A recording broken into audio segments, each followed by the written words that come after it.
বাংলাদেশ সীমান্তে মৌমাছি মোতায়েন করল ভারত। সোমবার ৯ সেপ্টেম্বর এক প্রতিবেদনে ভারতীয় সংবাদ মাধ্যম নিউজ18 বলেছে, গত সপ্তাহে ভারতীয় সীমান্তরক্ষী বাহিনীর বিএসএফ ১০ থেকে ১২ জওয়ান সীমান্তে জড়ো হন। সেখানে তারা মৌমাছি চাষ সম্পর্কে শিখছিলেন।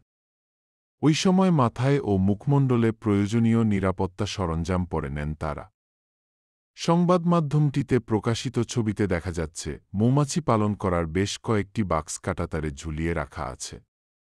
পশ্চিমবঙ্গের সঙ্গে বাংলাদেশের ৪৬ কিলোমিটার সীমান্তের নিরাপত্তার দায়িত্বে আছে বিএসএফের ৩২ নম্বর ব্যাটালিয়ন। তারা এসব বাক্স ঝুলিয়ে রেখেছে। তাদের আশা, যদি কোনো বাংলাদেশি অনুপ্রবেশকারী বা দুদেশের কোনো চোরাকারবারি কাঁটাতারের কাছে আসে, তাহলে মৌমাছি তাদের উপর আক্রমণ করবে। বিএসএফের এক কর্মকর্তা জানিয়েছেন, এই পদ্ধতি ব্যবহার করে সফলতা পেয়েছেন তারা।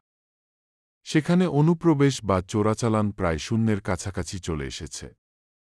এ বিষয়ে বিস্তারিত জানতে কমেন্ট বক্সে বা ডেসক্রিপশন-এ লিংক দেওয়া আছে।